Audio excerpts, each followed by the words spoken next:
We're at the beautiful Mid-Ohio Sports Car Course. Lexington, Ohio, right in central Ohio. The Indy cars have just rolled to the grid for today's running of the Miller 200. Before what will be a gigantic crowd. They've been pouring in this track since 5 o'clock this morning. We've got a lot of information for you in the next 30 minutes or so. Some updates on situations at the Michigan 500. We'll look ahead to some other stories that are upcoming. But the key now is with just 4 road races to go, the points championship and the fight. Now, at the top of the order is Jimmy Vasser, Al Unser Jr., just a single point back. And look at all of those competent road racers that are right behind him. Of course, Jimmy's showing his competence there as well. So it's going to be a very tight fight. Almost a blank page right now, all the way to the end of the series to try and determine that champion. It is very definitely going to be something to watch. And guys like this is Al Unser Jr.'s car sitting right here. He's ready to go. Let's take a look, though, a little bit ahead. What may be happening next year, because the silly season is in full swing right now. And that, of course, means that teams and drivers are trying to figure out what they're going to do. And what we're reporting right now is totally rumor, because you have to be very careful about what those negotiations are. Well, the first is that Raul Boesel, the indication is he'll take that Brahma beer sponsor and move to another team. Who? We don't have any idea whatsoever. Then there's another question, and that is at Team Green, if he leaves, who comes to Team Green? And the best answer there seems to be Robbie Gordon will come to Team Green, and they'll have a brand new sponsor. But for me, the biggest question of all is Gil de Ferran. Jim Hall's already said he's out of racing. He's a guy that doesn't have a ride. Well, here he is. How are you? What's happening? Well, Joe, first of all, you've been with Jim Hall. You've had a really good run. You've had a lot of success. I know you've enjoyed your time there. Now you've had offers from Formula One and an IndyCar. What's your preference? What do you want to do that you can tell us about? First, let me say that I'm very flattered to be in that position. You know, I mean, it's really nice to feel wanted. And yes, I did have a few approaches, both from this side of the Atlantic and the other. And I don't know, I mean, right now, I can't really expand much on the subject, you know, but there is a high likelihood that I'm going to be staying over here, which is nice, because I enjoyed this racing very much. Well, I've been in your position before where you can't say anything. You're supposed to keep everything quiet because of contracts. Well, do you have a preference? I'd rather not talk about that too much. Okay. That preference to IndyCar Formula One, can you even do that? Well, as I said, I mean, I've enjoyed this last 2 years here in IndyCar very much. I mean, I feel like we run well this last couple of years, and I'll be very happy to stay. Danny and I'll get some money up. We'll try and help you out. Now, it seems that Jack Arute is always able to come up with one really great place to watch the start from. Where are you now, Jack? Well, Paul, you talk about the fact that Mid-Ohio is drawing a record crowd here today. This is directly behind the pit area, and one of the great things is the people can actually get down and look down over it. Excuse me, it's I'll tell you what, it's packed up here, guys. How you doing? How you doing? Look at this. How about this for a view? You can look right out at the start-finish line. You can look out at all the work. Who are you rooting for today? Robbie Gordon. Why? Why? We're here with Walker Race Team. Oh, you're here. Well, let's check this guy here, right here. You look like you're looking down at the target pits. Who are you rooting for? Oh, Bobby Rahal, hometown boy. What about Brian Herta? Brian's got a way to go. Want to see Bobby win it again. He's been waiting a long time. Well, they want Bobby, but we have got the man that is employed by Bobby Rahal, and he's standing by with our very own Gary Gerould. Just kind of relaxing over here on the wall outside this front straightaway, Jack, is Brian Herta. And I know things have really turned around for you this season. Has really started to fall in place. You're coming off that great second-place run in the Michigan 500. The last 3 races, you've been a top 6 finisher. What a contrast to the way this whole thing started out. Well, it was a bit of a disaster at the start of the year, wasn't it? You know, we just seemed like we didn't have any luck with us at all, and it's really come around. And I think it's really you know, due to the hard work and the dedication of all the guys on the team. You know, they just said, hey, we're better than this, and we're going to turn it around, and they have. Well, that success has led to this. I got to show you this little business. I know Brian knows all about this. These buttons are now the rage of Mid-Ohio. Hertamania, by golly, you better catch it. Now, how did this all come about, and how are you responding to this wave of popularity here in a state that you know all about? I have no idea how it came about. I didn't know I was contagious, but I do know there's no known cure.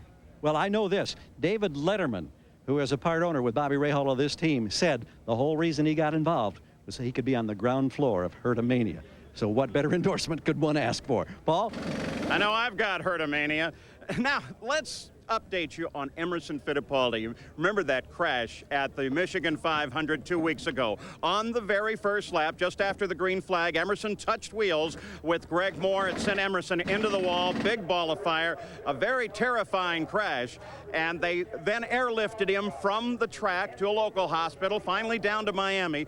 Earlier this week, surgery was performed on his back, and they pulled a little splinter of bone that was just right next to the spinal cord. The good news is the surgery was successful, and Emerson Fittipaldi is recovering now at home. And so with Emerson Fittipaldi out of the hospital, here is a big race weekend. What will a guy like Fittipaldi do on a day like this when the Indy cars are running? I'd like to say to Paul Page and Denny Sullivan, I'll be watching you guys what you're talking about racing from my home, and then we talk on the phone afterwards. Bye, Saints. We're up here. We're right here. Emerson, without you, it's not going to be the same. And we'll talk with him a little bit later in the ABC show. Maybe we'll find out exactly what Emerson's plans are, because while he said he may retire, he's been a little vague. We'll be right back. You're looking down on top of the Mid-Ohio Sports Car Course right now. This is a 2.25-mile track, 13 turns, and some of the greatest turns in racing, certainly most challenging. Up in the upper left-hand corner of your screen there, you see the carousel. It's the final turn leading on to 13, which is the pit straight. Interesting fact about this track is normally we start all races at the start-finish line, but not here. The race is actually started way over on the backside of the track, coming out of a section called the Keyhole. Also, the pit straight, where you can see that bright red roof, which is the master control area here and the hospitality suites. Well, that is the highest point on this track, and then it falls off down to the area you see at the bottom of your screen, which is about 150 feet lower in elevation than over on the front side. And they will start a little bit off to our right there on the screen. That is where the start line is. The finish line then comes over on the pit straight. Let's go now to Danny Sullivan, meet another one of the new people. Well, I'm down here with Max Pappas. This is your first time in an Indy car, but also your first time here at Mid-Ohio, I believe. What are you expecting today? You know, today for us is just learning curve. We have to go to the end of the race. We have to understand what is IndyCar, and for me, it's a great honor to be over here. We also made the comment that these are long races. Is this physically tough on you? Yeah, it's quite physical, but you know, I'm used to driving IMSA 6 hours, 24 hours, so it's a good game. And one last question, why do they call you Mad Max? Because I'm a bit crazy. Gary? Danny, an interesting bit of aerodynamic work has been added to the Reynard chassis for the first time in race competition this weekend. We want a chance to show it to you. It's in the rear side pod on both sides of the car. It's this little piece of a winglet here, a flugelhorn they call it in German. Flugel returns has something to do with wing, I am told. This is something that was introduced initially by the Rahal team at Portland in a somewhat modified version. Now they manufactured the pieces here for all of the Reynard cars, and this has now been placed in front of the rear wheels. The idea through wind tunnel testing, they tell us, is the fact that it creates more downforce specifically to the rear of the car, and normally when you create downforce, you create resistance or drag, which slows the car down. They say in this instance that as it cleans up the air over the rear tires, that it gives you the downforce, but it doesn't increase the drag. So it makes the cars handle. All the Reynards have this on for the first time in competition today. Let's check in once again now with our colleague here on pit road, Jack Arute. You know, Gary, at Michigan, you showed us the VIP suites and the lounges. Well, I'm where the real racers go. On the backstretch here at Mid-Ohio, look, the Flintstones racing team has made it. You got your own motorcycles. You come in all forms, shapes, and sizes. If you want to watch IndyCar racing, you bring your mascots, your dolls. But let's take a look and see what's being prepared for lunch. What have you got for lunch, folks? These are salmon steaks with 5-spice marinade. Kind of high quality, gourmet type on the backstretch at Mid-Ohio. But take a look over on this side, the next door neighbor. Well, what kind of food do they have prepared? Hey, these are real racers. They've still got the pots. They haven't even cleaned them from breakfast yet. An old converted bus. They came here. They're ready to go. This is what they say they need to watch the race, and a great viewing area as well. Right up on top, it's called the Upper Deck VIP Lounge. This is what's so important about IndyCar racing, making it fan-friendly. And I'll tell you what, Danny Sullivan, I've thought it over. I'm going to the VIP deck to watch the rest of this show. Well, I'm standing here with Tom Anderson, who's the managing director, if I get that right, of Chip Ganassi Racing. You're leading the championship by 1 point. What do you have to do from this point out to win this championship? All we got to do is finish ahead of Al Unser Jr.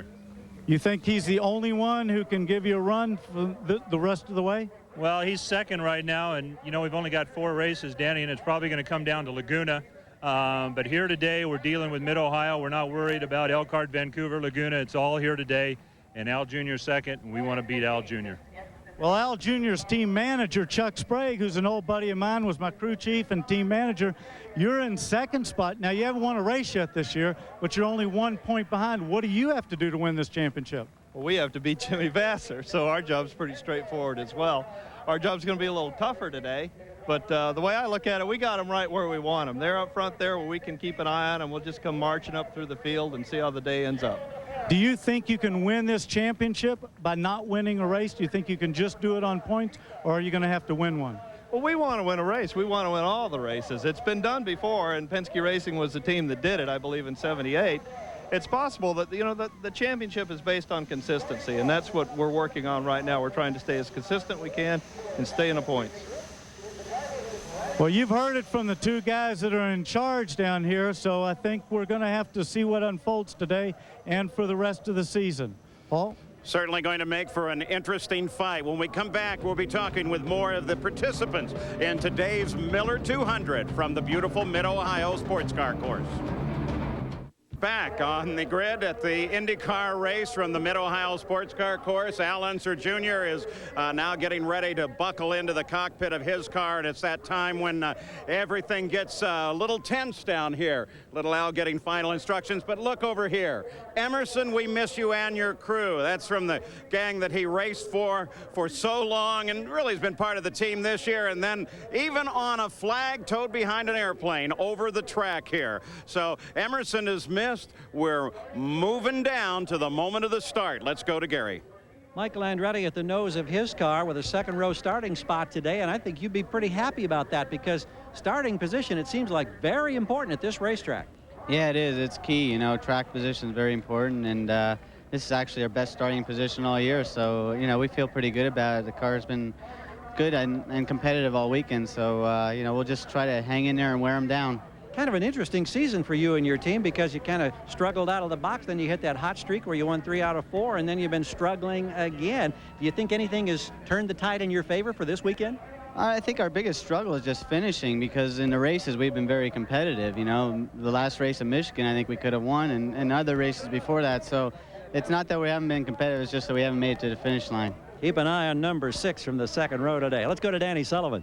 Well, thanks. I'm down here, and of course, you know, the conditions for a race are absolutely perfect. It's always warm here. This week it was unbelievably warm, but right now it's really nice.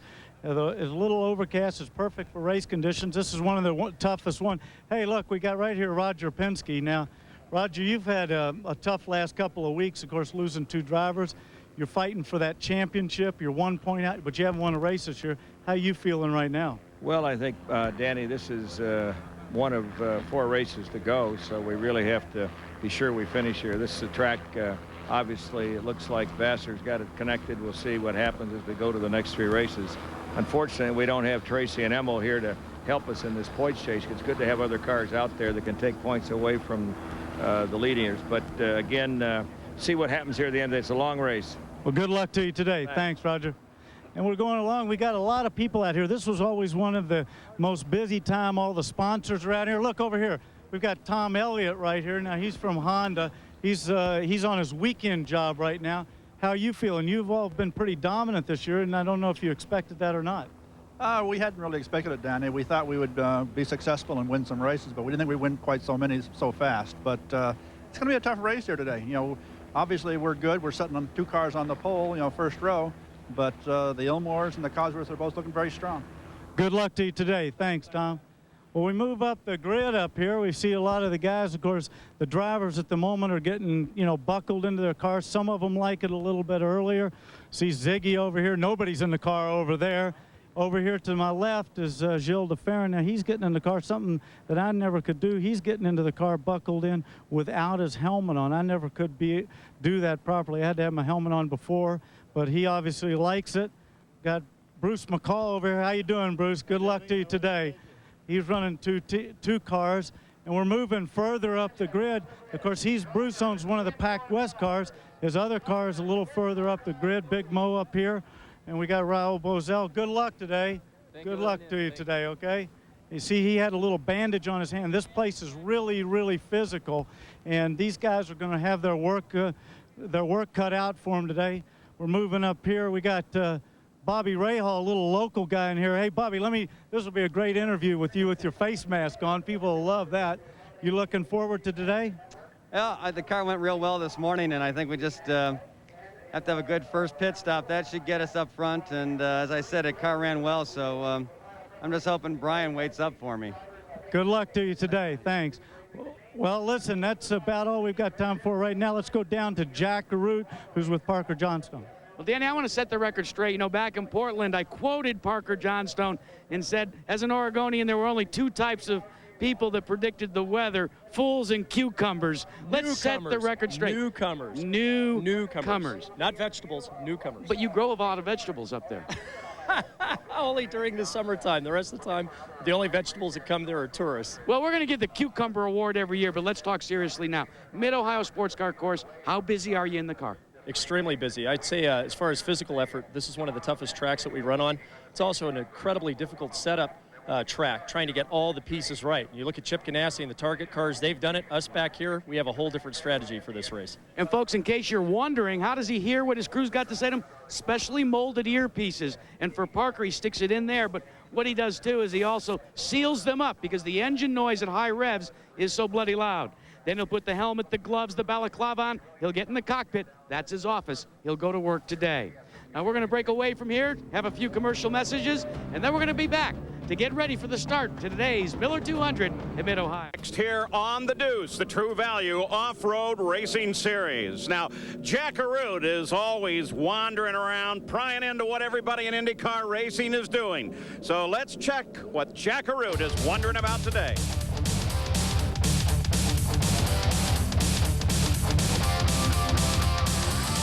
Each IndyCar team is allocated a 15-foot by 35-foot section where they can have all of their support equipment during a race. Did you ever wonder just what exactly goes in this real estate? Well, we asked Tony Bettenhausen's Alumex team to prepare his cars for Stefan Johansson to give us a shopping list. Now, here's what they tell us. This metal scoring cart cost $15,000. The computer equipment on board is another $20,000. Don't even talk about the software for the computers. That's about $50,000. This tank right here for refueling, well, that's $10,000. The wheels and tires for one race alone will tally up at over $6,000. A simple aluminum barrier just to keep the crowds at bay, that's another $1,500. How about spare front and rear wings? Add $40,000 to that issue. Add the toolboxes, the support equipment, the radios. Let me tell you, the price tag gets up to over $200,000. You may talk about the price of real estate in Manhattan or California, but this is the priciest piece of ground I've ever seen. Now, thinking about today's race, as we concentrate on the run for the points championship, you might want to take a look as well at the battle for 5th, 6th, 7th, and 8th in the points, because those are the teams that, while they may be winless, they're also trying to secure sponsorship for 1997. A good performance in the final couple of races could raise the ante for an entire 1997 campaign. Let's check in with Gary Gerould. And Jack, that group includes names like Michael Andretti, Christian Fittipaldi, rookie Greg Moore, rookie Alex Zanardi. We know they're all going to give us a great race today. One of the key things about this racetrack, it is tough to pass. It's very busy. It's very physically demanding. If you start up front, I think you've got a huge advantage. In fact, 7 times this race has been won from the pole. Alex Zanardi's the man on the pole today. I think he's going to make it 8. Paul, Danny? Gary, I think we're going to look at that championship, too, and Jimmy Vasser, for me at least, he is a guy that certainly knows how to win on a road course. He's proven that, and I think he has now learned how to shut out all of the interference that comes with the championship run and focus on his racing. I'm looking forward for Jimmy to do some good. Well, I've got to go with the pole sitter, Alex Zanardi. I think he's shown it. He's proved it. He's done everything that he's had to do. He's fast. He's been fast in all the practice sessions. He's fit. He's ready to go. I think we're going to see him win another race. Well, those are the guesses. We're ready to see what's going to actually happen. But before we do that, as we say goodbye here on this side, we say take a look at what the race was all about last year with Al Unser Jr. finally taking the win. And of course, if you want to watch the Indy cars, it's on ABC Sports coming up next, except on the West Coast. Thanks for joining us here on the Deuce for On the Grid.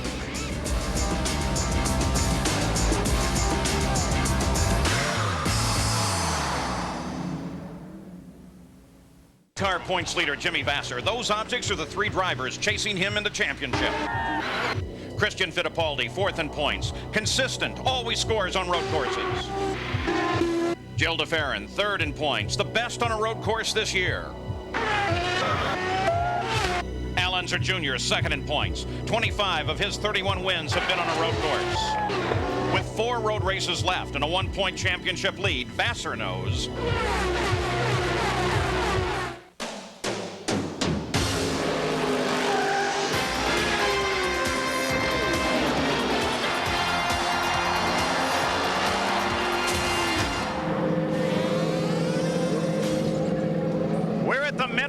sports car course in Lexington, Ohio. The Indy cars have just roared into life, and we're ready for the Miller 200 right in the middle of an incredibly tight points fight right now for the championship. Look at those points. Now, with Jimmy Vasser only a point ahead and all of those on that page, all competent road racers, we virtually have a blank page to run the 4 races to the end of the season. So this is a pivotal race. Let's go to Jack Arute.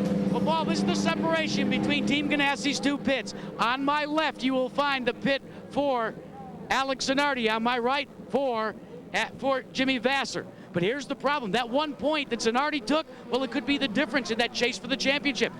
Vasser was on the pole before he gained a point. He didn't get it this time. Some people say by the time we get to Laguna Seca, the possibility exists that points difference could make the difference in the championship. This team has done incredibly well. They've started on the front row before. We'll have to see if one can come home the victor. Gary? Jack, let's check in now on the Al Unser situation. Here's a man who's won this race the last 2 years. 2 years ago, he won it from the pole. Last year, he won it from 8th starting position. Today, he's all the way back in 15th position, so he's got a major task in front of him. He hasn't won this year, nor has the Penske team. They desperately want to win. They desperately want a championship. But if they're going to do it today, they may have to tactically do it through their pit stops. That'll be interesting to watch. Keep in mind, Tom Sneva, 1978, nearly 20 years ago, the last man to win one of these championships without winning a race event. Paul? Well, so with that key fight in the championship here today, stretching to the end of the season, what do they have to do, Danny? Well, really what everybody in that hunt has to do is they have to score the maximum amount of points that they can. They cannot falter. They don't need any accidents, anything. They have to get the most points, because if they don't, they can possibly drop back 3, 4, even 5 positions in the championship. For us, that means great racing. Now, there are a couple of new faces here. We call them rookies, but they're champions from their own series. First of all, Max Papis is now in the RCR Wells car, number 25. And Jan Magnussen, he comes over from Formula One test driver, where he drives for McLaren, Marlboro, Penske, if you like, over there with Mercedes power and in the touring cars. It's a natural for him to be in that seat. They're rolling on the parade lap right now. Let's go back to the Michigan 500 and think about Emerson Fittipaldi. He had an accident, of course, right on the very first lap, got against the wall hard. They operated on him this week. He'll recover fine. But the real question now is, what about his future and retirement? I think the most looks like I'm not going to race again. I will not race again. I'm not 100% sure because I need some more reflection, but I got a very strong message from the Lord. We've got a couple of different answers since then from Emerson, including that it might not have been an absolute order. What do you think he'll do? Well, I tell you, having been in his position where I've had a serious accident, your initial reaction is, you know, I don't want to go back to that. Emerson's won so much over his career. But as you start thinking about it, then you say, you know, I don't really want to go out of racing on that note. I'd really like to have another championship run. So he's got a tough decision in front of him. And don't forget, Emerson's sitting down in Miami. He's watching this show right now. We'll talk to him a little later. Now, let's take a look at the starting grid. The pole sitter is Alex Zanardi, his third pole of the year, and it comes with a new track record. Alongside his teammate, Jimmy Vasser. The points leader made his sixth front row start of the year. In the second row, Brian Herta, second place at Michigan, equaled his best career finish. And Michael Andretti, a back-to-back winner here in 1990 and 91. In row 3, Christian Fittipaldi and Scott Pruitt. The fourth row, Greg Moore and Adrian Fernandez. In the fifth row, Bobby Rahal, a two-time winner here, 85 and 86. Andre Ribeiro is outside. His second win of the year came 2 weeks ago at Michigan. In row 6, Raul Boesel, a seventh at Michigan, equaled his best finish of the year. And Mauricio Gugelmin, his first career start was here in 93. In row 7, Mark Blundell and Gilles de Ferran, one of only 4 drivers in this year's race to have led here. In row 8, Alan Tur Jr., who won the last 2 races here, and Parker Johnstone. The 9th row, Robbie Gordon and Jan Magnussen making his first career start, substituting for Paul Tracy. Row 10, Max Pappas, also his first career start in an IndyCar. Stefan Johansson is outside. In the 11th row, Roberto Moreno and Juan Fangio. The 12th row, Davy Jones and PJ Jones. And row 13, Hiro Matsushita and Eliseo Salazar. And as we look over the top of Michael Andretti, there are the points for the rookies. So not only is there a battle for the championship, but look at the 1-point difference between Alex Zanardi and Greg Moore in the rookies' points, and that's because Zanardi was able to earn a point for getting on the pole here. And then here at the Mid-Ohio Sports Car Course, 2.25 miles, 13 turns, 83 laps, 185.8 miles. That's the distance. Now, one of the interesting things about this track, too, is that they will start over on what is really the backside of the race course. That's because the pit straight's a little too short to safely do it. And so they start in one place, they finish in another. There are your passing zones and your trouble zones, as we're ready now to roll to the start at the Mid-Ohio 200, the Miller 200 here in Mid-Ohio. There is the starting area. You saw it there. This is turn 1. They'll move into formation after they get through this corner, and then we'll be ready to go. The 2 Target Ganassi cars on the front row. Well, and everybody's jockeying right now. They're trying to warm up their tires. They got to get them a lot of heat on them because they go into the S's, a lot of tight corners right there. The reason they start on the back straightaway is because that front straightaway is so short. They want to give everybody plenty of room to sort themselves out and have a good clean start. Boy, there's a great view as now downhill, green flag should lie just ahead. Zanardi surges way ahead, and they go green. So Zanardi pulls way ahead right at the start. And now into the first corner. Puff of brake smoke. De Ferran gets in trouble, goes off course. And that's a very dangerous section. Fortunately, he wasn't up to top speed, but getting that car out of there is going to be very difficult for Gilles de Ferran. And remember, he's one of the key people in that points fight. Well, that really cost him right there. Like I said in the beginning of the show, you got to get maximum amount of points. You can't have any problems go.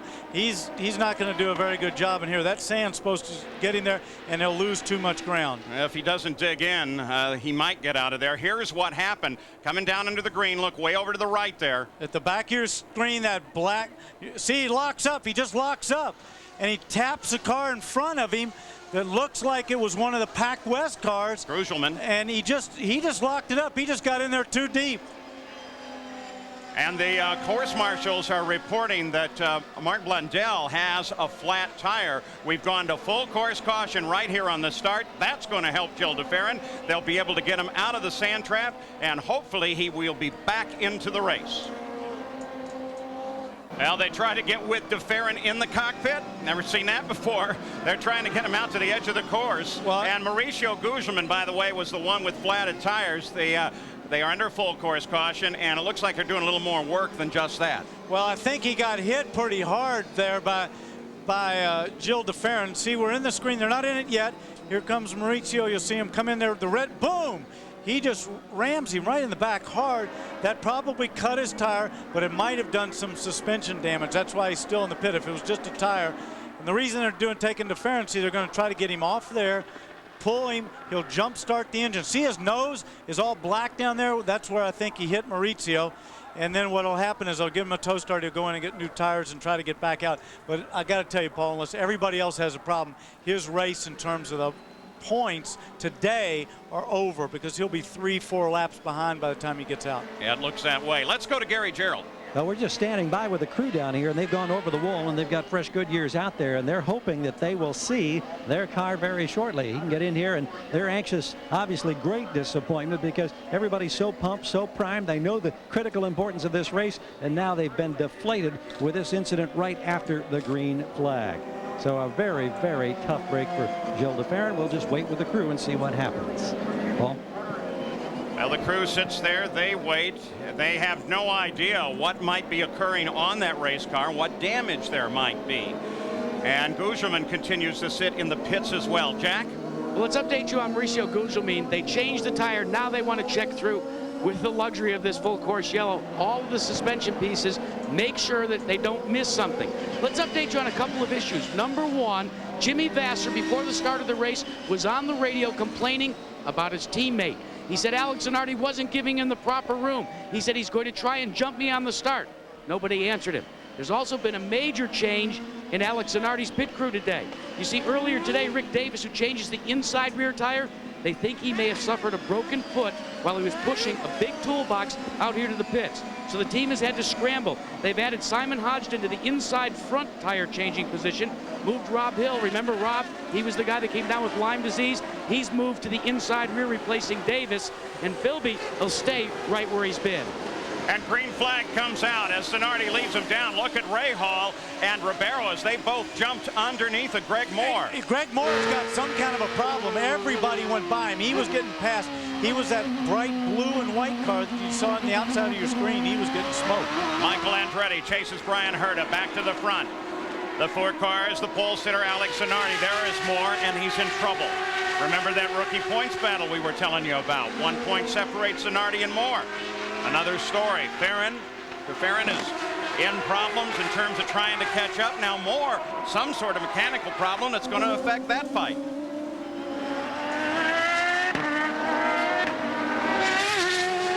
Now Jimmy Vasser was complaining about his teammate not giving him room. I think his teammate's pulling away from him at a pretty steady move right there. And it looked there like Jimmy was very loose coming over the top of that one hill. Paul, what happens here a lot of times too, if you don't get your tires up to temperature on those yellows when you're moving them around, this first laps around here, he might be conservative on them, trying to hold those tires together for as long as he can, so he's got them at the end of the run. Brian Herta, Michael Andretti in pursuit. De Ferran coming out of the pits. So they've got him back underway, but he's well back. That's just brake smoke ahead as somebody jammed down on the brakes hard. This is the keyhole. Well, that's Michael Andretti. He's chasing Brian Herta. And, of course, he's got Scott Pruitt in your screen right there, right behind him. Pruitt, then Christian Fittipaldi. On board, Christian Fittipaldi now.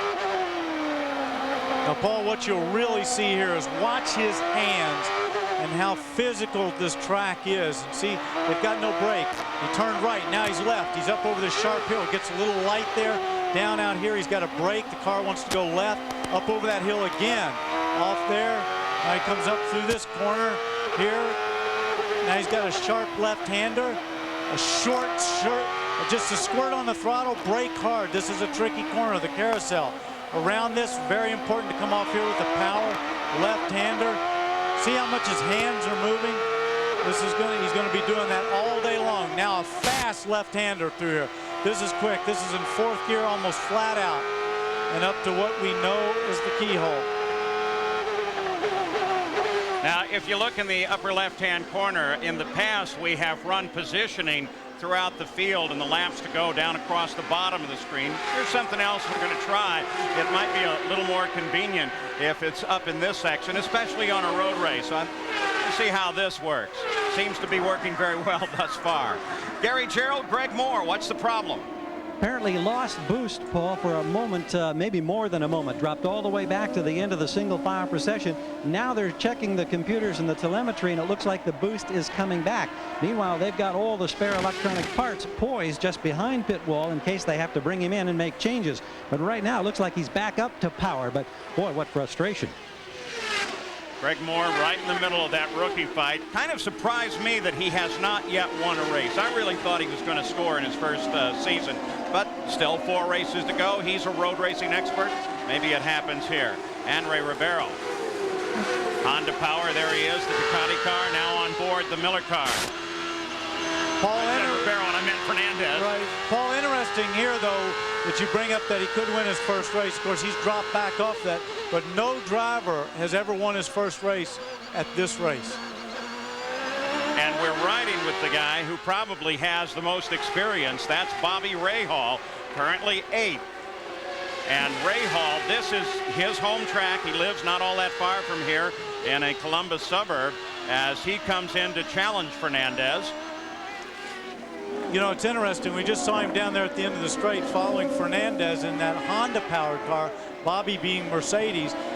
Mercedes found that here at this place at the end of the straightaway, they had the fastest trap speeds of any of the cars out there, the Mercedes powered cars. So I think we're going to see those guys a lot closer to the Hondas than we've seen in some of the races previously. Now the report from the pits is that Mauricio Gugelmin is out with suspension problems, so he's the first retirement of the day. Al Unser Jr., look at this, starts 15th, up in 9th. So Jr. very much aware of the championship, the 2-time defending champion at this track. While a rookie may never have won it here, Al Unser Jr. certainly knows his way around, the winner the past 2 years.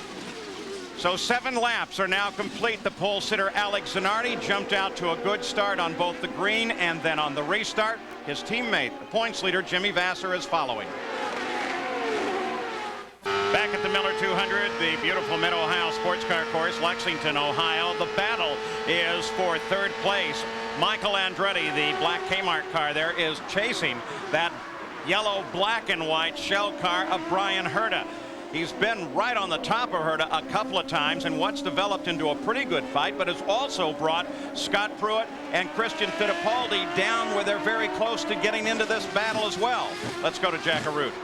Paul, you're looking at the nose piece from Gil de Ferran's car. Now, where did it end up? It ended up in the tire that was deflated of this man, Mauricio Gugelmin. He didn't hit you, he speared you.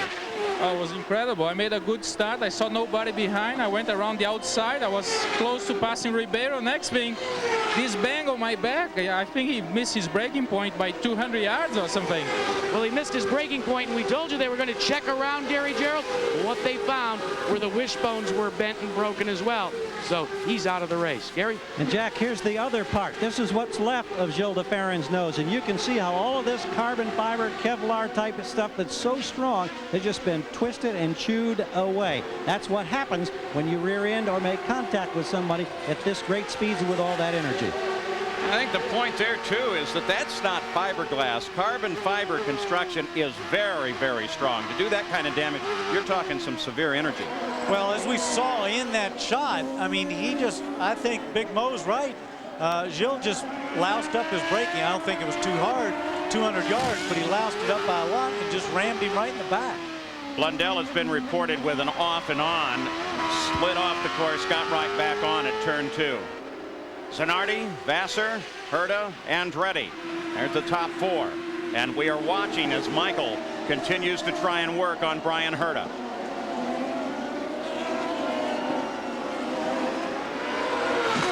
That's the pit straight. That's where the finish line is. Under this bridge, nice sweeping fast turn.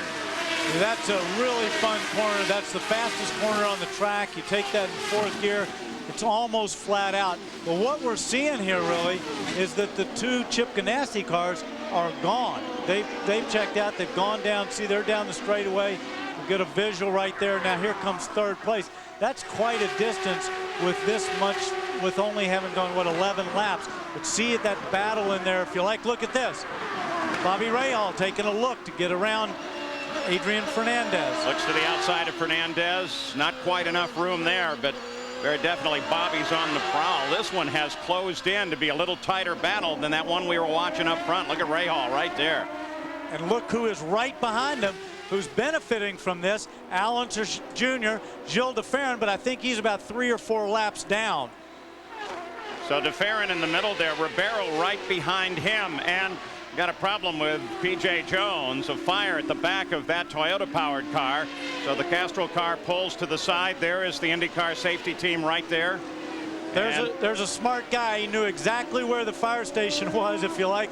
His car's on fire. He knew it. He could feel it. That's why he locked up the brakes. But he pulled in right where the fire truck was. That's one of the things that they tell you back in driver's school, and it's a rule that never changes, is it? Well, they tell you, and you know where these guys were. Saw how he bailed out. He could feel that heat. So P.J. Jones out of the race. Lon Bromley is there, the fellow with his back to us right now. He is the director of these safety teams, does a terrific job. Some of the best in the world at getting down on top of a car and doing what is necessary to keep that driver safe despite what may have happened. And by the way, for PJ's only his 3rd DNF of the year on a team that is with Dan Gurney working developmentally on that engine. You can bet when they get to the winter season, there's going to be a lot of work done, a lot of drawing. They're going to come back next year very powerful. Let's go to the pits and Gary. Well, we're just checking in on the progress of Al Unser Jr. We had speculated that perhaps they might incorporate some unusual pit strategy, meaning that they might take an early pit stop and make it a 3-stop race, a short fill, which is a quicker stop, and then get back out so that he might cycle into the lead factor. But because Junior's been so good in the early laps and had vaulted from 15th up to 9th, it looks like now they're going to plan on a 2-stop race. They think they're within sight of the leaders and can run with them. Let's go to Jack. Well, as we take a look at the onboard telemetry for Scott Pruitt, is currently posted in 5th place. It's not changing, folks. Why? The onboard telemetry's gone away. They're not getting anything back here in the pits. Add to that, they had a real brief scare in the first lap when the dashboard went out, Danny Sullivan. But Scott Pruitt changed a battery, made a change. The dashboard's back up, but they have to work the radio to find out what the car's doing. Well, I got to tell you, though, once that race starts, and as busy as Mid-Ohio is, and you want that dashboard, it's not critical around here. They've, because of the practice, as many laps as he's run around here, he knows his shift points. What he's focusing on right now is that car in front of him and the car behind him. He'll just take any warning lights for anything else. What about that decision by Al Unser Jr.'s crew? You think that's going to play out? Well, I do, but I think what's great about racing, and particularly IndyCar racing, is you got to think on your feet when something happens. And with him moving up from 15th to 9th, Roger made the decision, hey, we're in a good spot. We're going to go with 2. If he had still been back in 15th, they might have decided on a 3-stop race. The aerial footage for this weekend's Miller 200 is being provided by the Miller Eagle airplane. There it is. Hi, guys. How you doing? Thanks for the great shots. It's its inaugural broadcast test flight. Give us some rather unique aerial footage for the fans. So that is the plane up above. Here is Max Pappas. That's the 25 car, and that's way too early. And you know what? Those guys aren't walking around there with any urgency. They got a big problem. Nobody seems to be anxious. He's just sitting in the car hoping they can fix it. That's an unfortunate thing for his first IndyCar race. A lot of long-distance sports car experience. They call him Mad Max. Great guy to talk to and chum around with. We go back up now to the front of the field. That is Jimmy Vasser. You're on board, and we look ahead to try to find his teammate. Well, there he is, Alex Zanardi, and it looks like he's spread it out even more. Paul, one of the things, though, that Jimmy's probably thinking about here is that Zanardi's out there in front. He's a little bit quicker. You can't catch him. He's pulled out. He's got to think championship. Sit there, drive the car as comfortably but as hard as you can. Don't lose too much ground for another yellow or something like that, or to take advantage of something that goes wrong, but to get away from those other guys and score the maximum points. Well, Gary, Max Pappas started 19th. He was able to move up to 18th and then into the pits.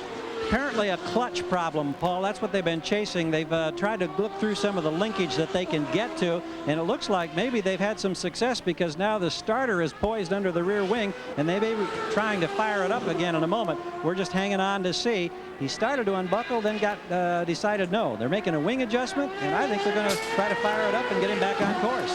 Oh, No, they just had a problem there as he began to spin the starter. The clutch wasn't engaged, and the car lurched forward about 6 feet. No problem. Everybody got back. Well, there is a reason, of course, that we called them rookies. They are new to the series, and it's very hard to learn. There is Jan Magnussen. Look at his run up from 18th to 14th. Now he'll move over to Emerson Fittipaldi's car. After this, Paul Tracy will come back into that car, and then we're going to see him over really in the Hogan car for the remainder of the season. Then what? What is his background? What is he about? Well, he's been a test driver for the McLaren Formula One team and for Mercedes. He drives touring cars, but he's got a lot of single-seat experience. They're very high on him. They think he's very quick. He's done a good job. And who knows? I'm not 100% sure that the Hogan Penske team knows what their plans are for the next year, what's going to happen, but I think this is a good testing ground for him. I think it's very positive. And who knows? He may shine in this car, and they might not take him for next year, but somebody else might decide to pick him up. Yeah, exactly. This is a time when everybody seems to be looking for who their drivers will be in the future. 16 laps complete. Alex Zanardi is the leader. We'll be back after these messages and a word from our ABC stations. Rahal being chased by Al Unser Jr. Next Sunday at 3 Eastern, 2 Central and Pacific, the Indy Racing League will kick off their 1996-97 season. The Indy 500 winner Buddy Lazier and the drivers of the IRL head to New Hampshire for the True Value 200. That's next Sunday here on ABC Sports. And Bobby Rahal, Al Unser Jr., they are battling. Rahal currently occupies 8th place. Junior very conscious of the points fight, certainly wants to get around him, and just behind the two of them, the yellow Pennzoil car is Gil de Ferran. You see him from time to time. Remember, he's 2 laps off of the pace here, but Danny, he's looked fairly desperate in trying to get around these guys. Well, that's true. I mean, I think he wants to show that he can drive the car. He's feeling a little bad about the mistake that he made, or real bad about it. But the problem is these guys in front, particularly Al Unser Jr., are battling for a championship. And now Junior's going to get a little bit more anxious right now because Bobby Rahal is losing a little bit of touch to Adrian Fernandez, who's just at the top of your screen there in that red and green car. He doesn't want to lose too much ground to him because he wants to pick up those spots, especially with Jimmy Vasser running in second. Looking down on the long straight from the Honda Helicam.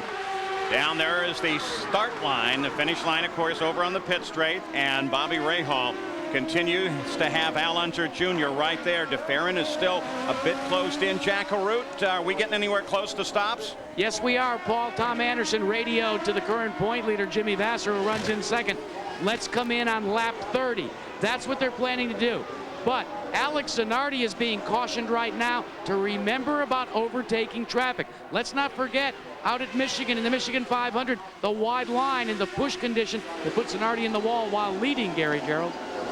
Couple of updates here, Jack, as we look ahead to the first stop. I think some of the Goodyear teams, which include Christian Fittipaldi, Michael Andretti, Brian Herta, Bobby Rahal down at our end, qualified on option tires, a softer, stickier compound. You have to start the race in what you qualify. Now, when they get to the first pit stop, many of those tires are going to go to the primary version, which is a little harder compound. So a tire change for many of these teams. And a quick follow-up, Paul, on Pappas. He thought it was a clutch problem. Actually, it was the dead pedal, a footrest, if you will, down in the box that apparently broke. So they refueled him and sent him back on his way.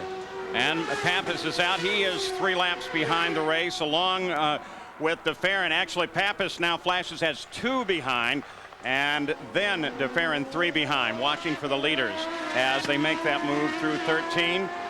And you can see already Davy Jones is being caught by Zanardi, and now we look back through a couple of other cars, Salazar, Mashushta, and then the second place Jimmy Vasser. The interval was at about 3.9 seconds, now expanded out as they get into traffic to 4.3.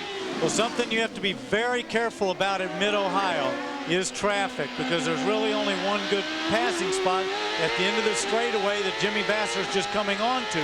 But then you get frustrated in those tight corners because there's some openings, but if you take them, you're in trouble.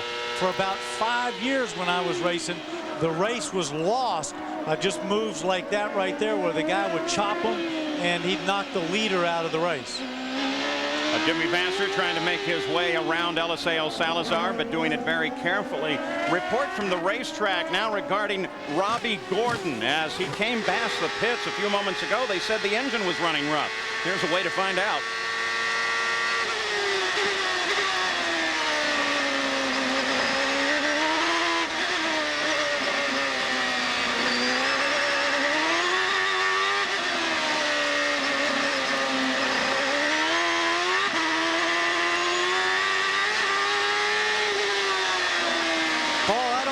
That bad. I don't hear it as clean as you'd like it, but it's hard to say from a driver's point of view. Don't forget, if it's not super crisp, you can just feel it going off a little bit, and that could be what he's talking about if he's talking about it. But if the observers are listening, it just could be the way that the engine's picking up. We do have his radio open, and Al Unser Jr. hits the pits. So Al Unser Jr. and this looks like it would be plenty early for Little Al, especially if they were planning that strategy, or is it? Well, it could be that he made that, he couldn't get by Bobby Rahal, and he felt that he was quicker, so maybe Roger decided, let's stop out of step with everybody else. But maybe it's going to be a 3-stop race now. They've gone back to a 3-stop race possibly. And Magnuson comes in right behind Little Al. Jackaroo? Well, Danny, consider this fact, too. One thing that Roger Penske knows very well down here is how important track position, how difficult it is to pass. We've already had one full-course yellow. Looking and examining a 3-stop race, not out of the realm of possibility, especially with the leaders pulling away the way they are. If you're in the back, you need to come in early just for track position. Max Pappas, the 25 MCI car there. Now they're reporting that he is running very rough as well. He certainly was off song as he came through the final corner there, the carousel or the keyhole corner. Here come the leaders past. And now Christian Fittipaldi makes his stop. Before we get too far away from Robbie Gordon, he did start 17th and is now running in 12th. Paul, let me tell you something, too, about these pits. You notice that it looked like he was going uphill. They are going uphill, so you really got to be careful when you leave. You got to give a little bit more RPM to get that thing moving up the hill because it's just that little bit steeper than the normal pit. Stefan Johansson and Roberto Moreno. Moreno in that data control car as they come up to the fastest section of the course. And we got a glimpse, too, of Greg Moore. There he is, in fact, closing on this. So we're obviously in the middle of a pit stop window, some a little bit early. The others really expected in about 5 more laps. So some considerable time on this long course before we see the rest of the field coming in. That is assuming that they run exactly on the game plan. Zanardi has led right from the green flag. Board now with Michael Andretti at the Miller 200 from Mid-Ohio. He just went into the pit, so did Scott Pruitt. So 2 Ford Cosworth cars have pitted a little ahead of what you anticipated. And we still have not seen, though, they look like they're on their game plan. The Honda cars, most notably Zanardi and Vasser, are probably doing in a lap or 2. What I'm also seeing here, Paul, is I think people are getting more tire wear than we thought. And I know I talked with some of the Penske crew, particularly Richard Buck, right before the stop. They're worried about how long these tires are going to last. Right in the middle now of some of the stops, Jackaroo. The reason for Alex Zanardi coming in as early as he was planned to come in on lap 29. He was bottled up in traffic, guys. The crew talked to him, said, rather than battle with the traffic, let's just come in here, make the tire change now. The crew goes to work. Now remember, this crew has been changed just a little bit. The rear tire changer, well, he's making the change, no problems. Just waiting on the fuel. They're talking to Zanardi right now, saying, take it easy. And there's the word, 14.1 seconds, he's off and away. So as Zanardi joins back onto the race course, Vasser, of course, did stay out, and that will not give him the official record lead for a lap, because as Zanardi came into the pits, he actually crossed the finish line ahead of Jimmy Vasser. But Jimmy Vasser is the physical leader on the track right now, but he's due in at the end of this lap. That's right. It'll take him for a second for all this to kind of get scrambled out and find out. We'll have to wait for a few minutes just to see who got the better stops and how it played out on the track. So Jimmy Vasser due in. And the stops here are, of course, the time due in but not coming in. He's going to lead a lap. He now crosses the finish line. He's the official leader at that point. So he got a lap under his belt. Now, if this was NASCAR, of course, he'd get 5 points for that. And we mentioned that Gil de Ferran looked like he was giving it a very hard ride. Apparently, he did get together on the circuit with Hero, and there is some right side damage being reported now to de Ferran's car. We have not seen him head for the pits. In fact, he just flashed down the pit straight. There he is. We'll look for that. Nothing obvious at first glance on the right side of the car. But Hero does come into the pits. So does Raul Boesel. I'll tell you what, de Ferran is driving this thing for all it's worth. And they are waiting too for Bryan Herta, who is currently second. So if Vasser and Herta come in together, we're going to see a race between those two crews. Plus, where is Zanardi going to be as they join over in the first turn? This is going to be good. Going back on board, Jimmy Vasser now. Here's where he'd come in. Carousel. Here's where he'd come in. Yes, he's coming into the pits. So Jimmy Vasser makes his turn for the pits, and Jack Arut's there.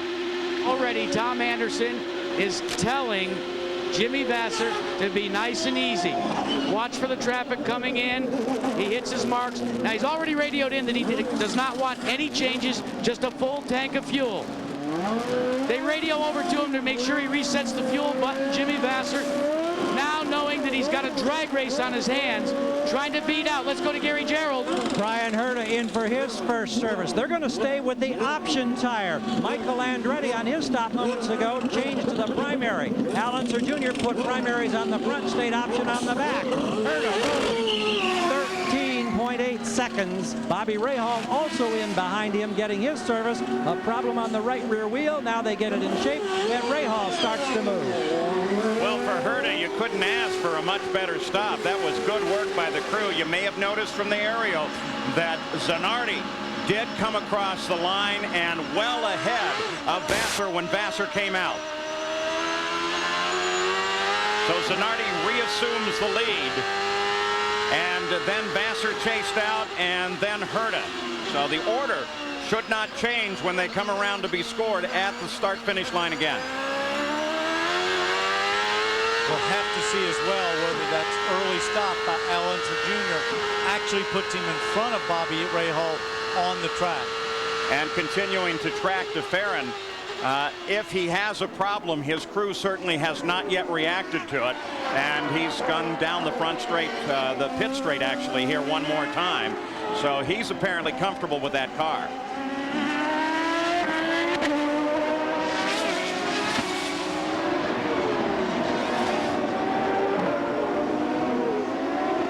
Bobby Rahal, 11th. Robbie Gordon just behind him. Bobby, of course, stopped after Robbie, so Robbie's got a little lighter fuel load and a little more heat in his tires. He's going to try to get back by him as quick as possible, but I think Bobby's going to be pretty tough. I think he was the fastest guy down the back straightaway during practice. And Raul Boesel, there he is. One of the rumors for the end of this season. Where is he going to go? Team Green is probably going to change drivers, and Raul Boesel, with quite a bit of money in his pocket, we understand he can take his sponsor Brahma Beer with him, and when he does, he'll be able to find hopefully a good ride. Still seeking his first IndyCar victory.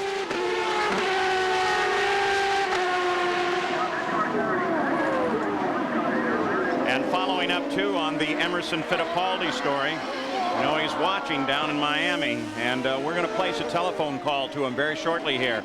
Find out what at least he thinks today, if not what he really thinks about his future. I'm going to look forward to talking to him because his line's been so busy since his accident. I haven't been able to actually get through to him, just leave messages. So Emerson, if you're listening, we're looking forward to talking to you. Hope you're well. Oh, he didn't give you the private number, huh? And we have the private number. Christian Fittipaldi and Little Al. And this is a battle for the 7th position between those two cars, and it's the best fight on the course right now. According to the scoring right now, it looks like that Al Unser Jr.'s early stop actually helped him a couple of spots. It looks like he moved up in front of Fernandez and Bobby Rahal. Zanardi is still the leader, followed by Vassar, Michael Andretti, Scott Pruitt, Brian Herta, and that's the order. Tonight on ABC, Angela Bassett and Billy Dean Williams star in the ABC miniseries event, The Jacksons, An American Dream. An inside look at one of the music world's most mysterious families. That's at 8, 7 Central Time, right after an hour of America's funniest home videos, all tonight on ABC. Riding now with Christian Fittipaldi, currently 6th, and on the telephone from Miami with us is Emerson Fittipaldi, watching Christian. Emerson, this has got to be tough for you.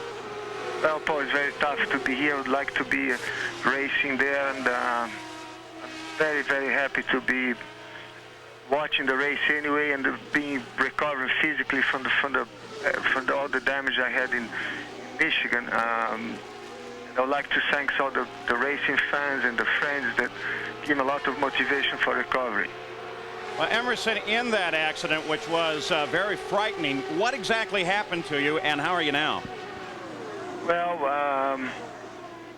I had the worst was the 7th vertebra that broke down, and I had a surgery by Terry Trummer, Dr. Terry Trummer, and Dr. Green, who is head of the Miami project. And I was very lucky that I have all my movements. I full recover my senses, and I'm sure it's going to be just a question of time. And if physically I'll be apt to drive again, I would like to drive again, but it's still too soon to make any decision, Paul. Okay, there's another addition then, Emerson. It seems like in a week it's gone from Emo saying that he's probably not going to drive again, and now are you telling us you are and soon, or what are you saying? I think I saw Danny comment in the beginning, and Danny was exactly right. When you just have to have a crash, you say, I'm not going to drive, and then you start recovering, you feel better, you feel you can physically be ready again to race, and you wish to race again. But at this time, I think I'm very emotionally involved. There's been a lot of mental stress, a lot of physical stress, and I need another 4 or 5 weeks to make up my mind. Hey, Emerson, this is Danny. Danny, hi, Danny. How are you? We really miss you, and you know, I went out of had my crash at Michigan at the same time last year, and I know how you feel. Thank you, Danny. Just, you know, watch these races and take your time. You've got plenty of time to make that decision. I know it's going to be a tough one for you. I know that you called the other day. I was asleep when you called in, and you're right. I mean, I need time to recover, and there's a lot of mental stress, and I think being with the family here, the kids, my wife Teresa, is great. But I miss the racing track. Well, I know what you feel, and Jack Garuda, I'm sure, would offer one of his Legends cars for us, and we'll have a match race between all of us guys that are all banged up. Okay. And while we're watching Christian here, by the way, Emerson, nothing's changed on the course, so we've been following Christian here. How's he doing? I think Christian is doing a fantastic job. It's his 2nd season. He's much more mature, and he knows all the track now, and he's charging. He's a tough driver. I mean, he's not to win in Detroit, and I think any time now he can win a race. Emerson, one last question from me, and then we'll let you go. What do you think of Al's chances to win the championship? You know, Dan, you know that Al is always run very strong at the end of the race, and he's there. He's already 7th place in this race, and he's going to get points, and he finished every race. I think Al has a good chance of winning the championship. For sure, Jim Vassar potentially is the most likely can win and be the new champion, but Junior will be there. I mean, the pressure will be there, and Marlboro Team Penske could be running very strong in the next few races. Emerson, thank you very much. I look forward to talking to you soon. We miss you, Emo. We hope you get back real quick. Thank you, Paul. Thanks, my friend. Bye-bye. And now, just moments ago, take a look at the leader back there in the back as he comes up behind Moreno and locks the brakes up big time. See, Paul, that's what I'm talking about. You always have to watch the traffic around here. It's so tight, and the traffic has taken out so many leaders in this race in the past. He's really got to be careful. So this is second place Vassar, who is 5.5 seconds behind the leader, Jack. Well, here's what's going on with Chip Ganassi talking directly to Alex Zanardi, the leader. He's counseling him about passing that traffic, as Danny Sullivan talked about, but they are in a fuel conservation mode. They have tried to cut back on the fuel consumption, hoping that they can run with a little less fuel on the last pit stop. Not because they need to save fuel, but because it'll take less time for the pit stop. But what they've told Zanardi now, after having that problem, is don't be afraid to go to full fuel if you've got to make a pass in traffic. Guys? Interesting piece of advice. I wonder if he'd go to full fuel or if he'd hit that magic button, Jack, that you discovered what it was for, because if it's for 10 seconds and gives it more fuel and more RPM, that would give him enough just to pass the car down that straightaway. Well, listening to Chip Ganassi talk back and forth, hasn't said a word this week about the button, but he is saying go to position 6 if you need to. Go to position 6. What is position 6? That's full fuel mapping. As soon as they make the pass, Chip gets on and says, now back to position 4. That's conserving a little bit fuel. You know, there's 6 different fuel maps on board these Hondas. And of course, what that also means, why he's going, if they're watching the telemetry in the pits, they can tell when it went to full rich. If they're trying to conserve full fuel, then they'll just turn it back down immediately. And of course, ever since, well, look at him smoke the brakes up ahead there. So now it's still Zanardi leading, and Vassar's closing in just a little bit. We'll be back after these messages and a word from our ABC stations. Roberto Moreno has now fallen by the wayside with a gearbox problem, so he is out of the run. We have 40 laps to go here at the Mid-Ohio Sports Car Course, and you ride on with Bobby Rahal. He is 9th place.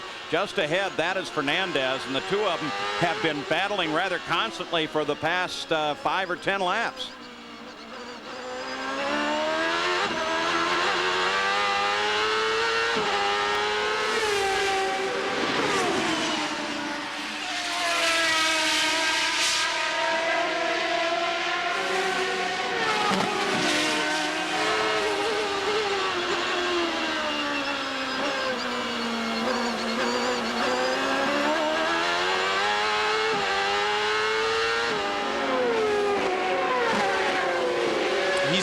Going down that back straight, but I don't know if it's close enough to actually make a move, but he's looking at him.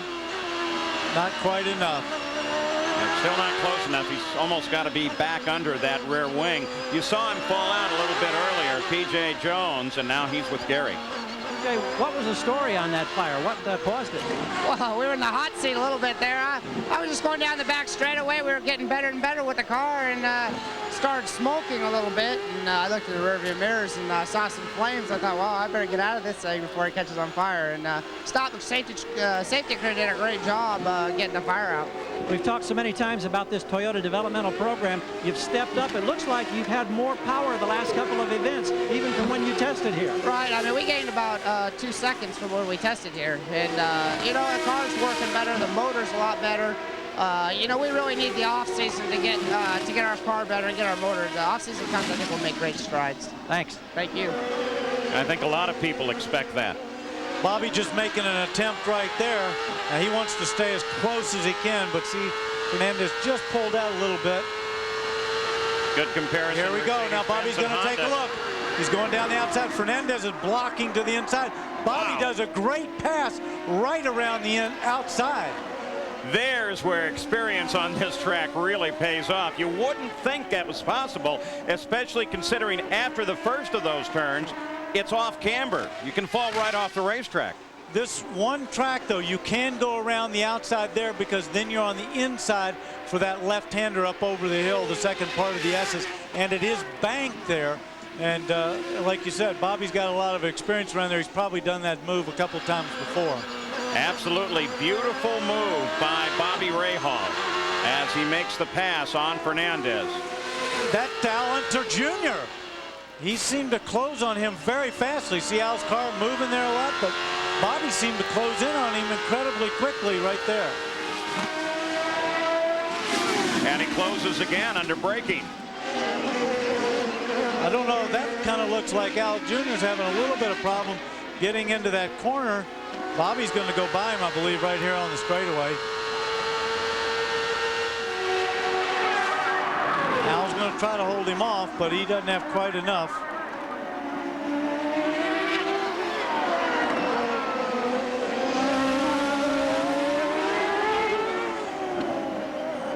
I'm watching Al. I think he's using a lot of road here. He's being conservative.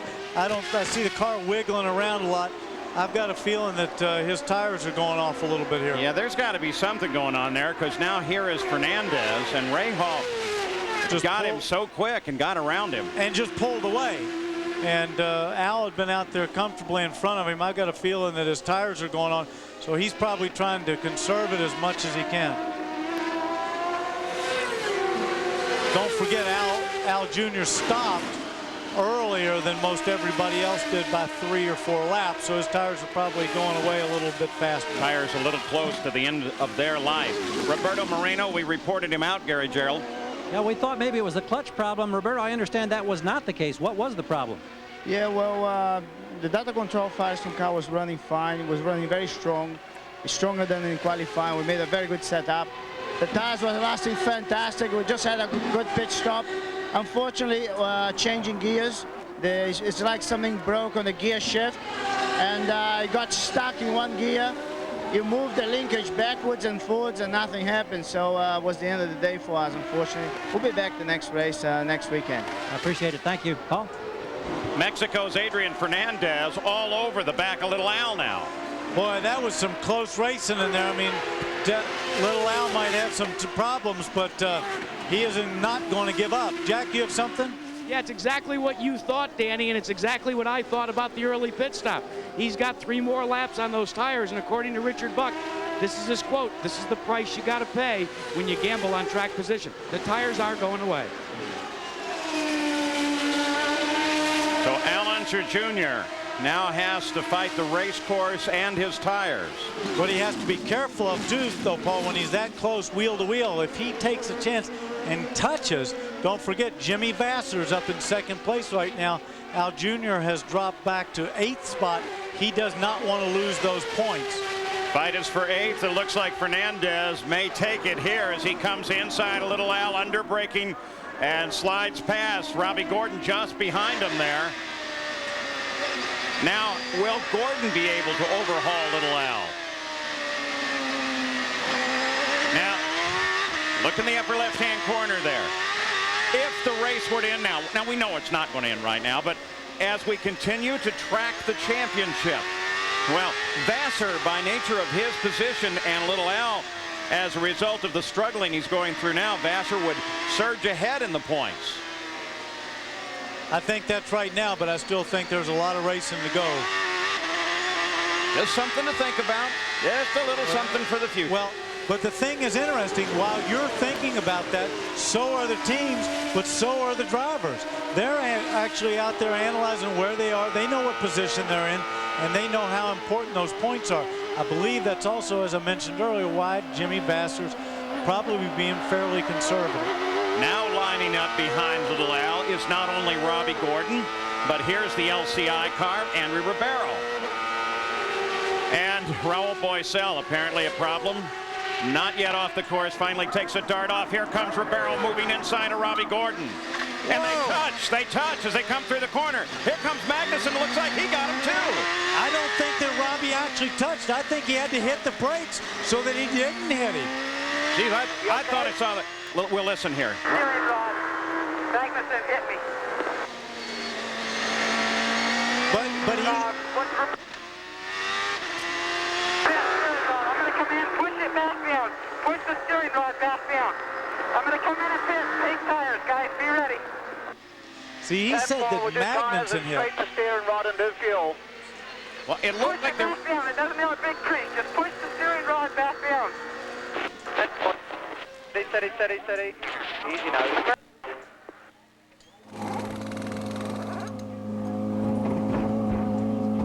You heard Derek Walker and Robbie. Push it down. Push that steering rod down. Okay, go, go, go. They went for the right front. That was where the hit occurred.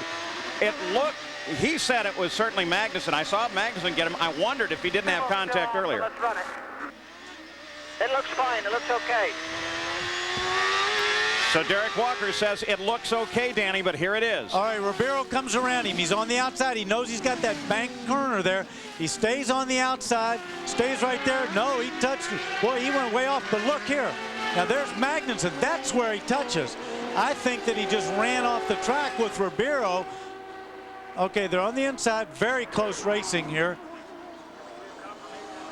No, it looked like some contact on that. It looked right like Ribeiro's left rear got his right front. And then he hits him there's again. No question that Magnuson got him. I think maybe he got tapped twice, but at least their tires touched on that first one. I don't know if that did the steering column. All right, now look at this, Danny, and tell me, what do you think about the car? Is he fighting it? Well, if Derek's guys looked at that right front and they said it looks okay, then I don't think it was a big bend. On board now, Bobby Rahal.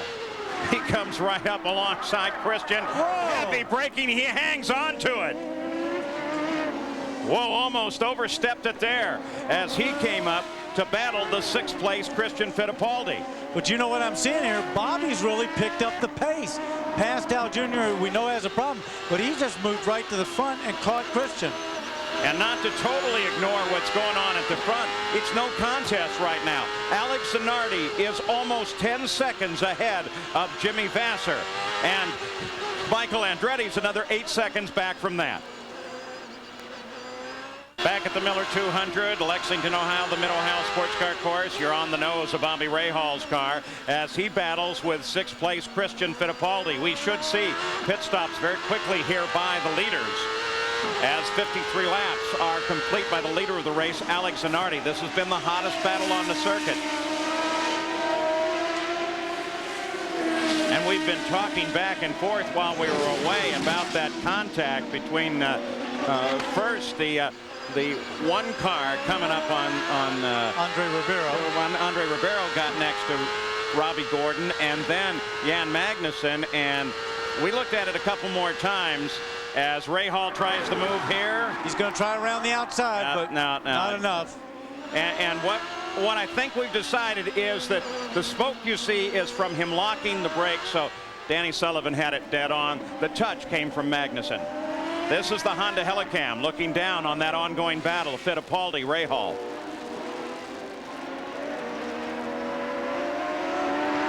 Paul, we also had some help from our back in the trucks, didn't we, on that one? They kind of played it back, and we had some opinions from Steve Bime. We had the benefit of replay, and everybody got into it. Everybody got an opinion. Whoa! No, that was Bobby just going around the outside to have a dash into the pits. Oh. Boy, did that scare. Oh, boy. Gary, you there? Rahal is here, and so are we, and we just watch and listen with the crew. This should be the final service, but they've got to make sure they get the full 40-gallon complement. I've got him at 14 seconds flat, and we'll check tire wear as they come back to the wall, and I don't see anything out of the ordinary here, Paul. A little tire rubber buildup, perhaps. He gets the award for staying out to the last possible foot, I'll tell you that. He was right up behind Christian and then swept into the pits. So Rahal makes his service. There's his tires as they come up. They look pretty good. Goodyear, by the way, has a new tire they've been working on, and they feel like they're getting in much better shape in that battle with Firestone. Here's your leader, at Zanardi. Michael Andretti, who is running 3rd place, heads for the pits as many of the teams now make their stop. Here's Michael. Michael's been pretty quiet all day, but he's just stayed right there. He's moved himself up to 3rd spot. Gary? Engine may have stalled. They're on a hill, may have engaged the clutch. Now it fires. Here he goes, but he lost a couple of extra seconds, Paul. And there is Scott Pruitt, who assumed 3rd place and then came into the pits himself. Leaders have not yet stopped. What a unique view. Isn't that great? Here comes Alex Zanardi. He's been the leader all the way here, save one lap. And Jack's waiting for him. And, Paul, here is a great story unfolding on pit road for Alex Zanardi. Look to the left rear tire changer. That's Rick Davis. He has a suspected broken foot. He didn't want to make the crew changes, said it's too important. He limps back over to grab the starter. He has been icing his foot down, the left foot. He just wants to say, go to victory lane. 15.1. Hey, the Olympics and the gymnasts, they don't have anything on Team Ganassi. And Rick is one of the great veterans from the pits and the wars that go on in the pits in IndyCar racing. That shows your perseverance right there. He wants that man out and heading for a championship if he can. Scott Pruitt suddenly off course just after his stop. Drove it off. Just drove it off the track. See him moving his hand right there. He was moving his hand forward and backward like something was wrong. When those guys bend down, they ask you what your problem is so that they know what to do. He was obviously telling them something. He just left the pits, but I don't know what he has broken. Well, whatever it is, it doesn't seem to have him in peril. That smoke, that probably really, that's just heating up under the cowling there and not really an issue. Oh, they've gone for... they're going to put him up on the record. Jack Arute. Well, here's what's happened to Scott Pruitt. When he went out of the pits, all the gears worked, but he said he lost the drive from the gearbox back to the wheels. He's not sure what it is. He says, but all the gears seem to be working properly. As we prepare for Jimmy Vasser to make his appearance on pit road, Vasser currently posted in second, gentlemen. Well, Jimmy Vasser assumed the lead of the race, and as he came across the line, Zanardi was in second, 20.4 seconds behind, still coming up to speed. But what that tells us is that we're probably going to find a very close meeting between Zanardi and Vasser when they come out of the pits, when Vasser comes out of the pits in pursuit of Zanardi. Battle for the lead. Remember we mentioned Rick Davis, the fellow with a broken foot. Let's go back to, there he is. Did his work for the day, puts it back in the water. Nice going, guy. As I'm fine. Don't forget, though, in this pit stop, they take about 13 seconds, 14 seconds, but you still have to get into the pits. As we see him coming in right now, he's got to slow down. He'll go on the speed control button so he doesn't go too fast. Make that stop, 13, 14 seconds, and then out again. And Jack, here comes Vasser.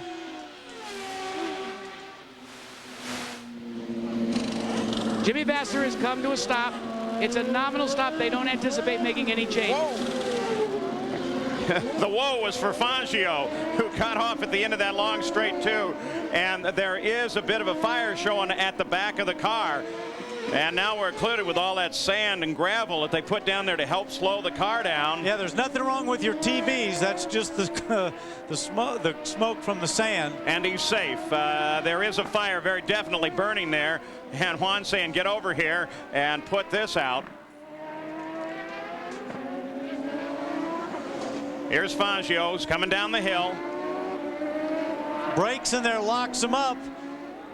I don't know what that was, why he would lock him up just because of the fire, unless something had burned through there, but I don't think that was the case. He probably got a hot seat.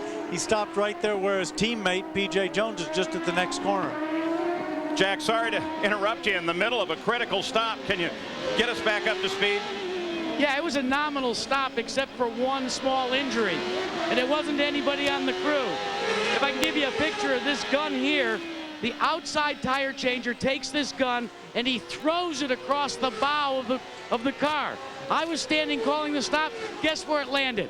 Right on my foot. So now, like Rick Davis, I'm going to the ice, guys. I was going to say, you better just stick your foot in that ice right there with Rick. You guys can talk, and you can give us a report for that next pit stop. And give me that list of guys who want to be pit reporters. Let's go down that one. Jimmy Vasser, you're on board with him now.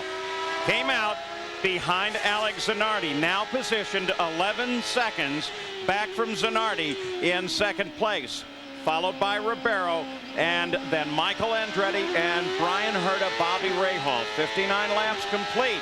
Second round of stops done as well. Coming up next, the hottest players on the Women's Pro Beach Volleyball Tour gather in New York Central Park for the Evian Invitational.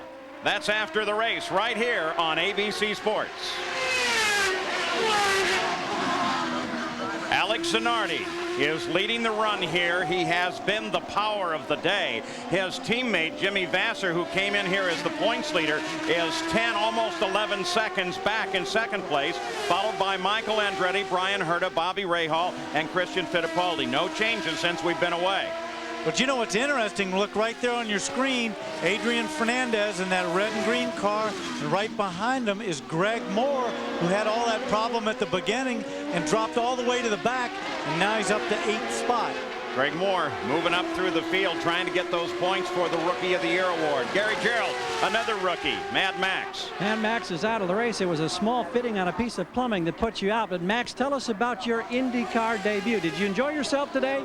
And actually, we were really doing well. You know, the car was really performing very well.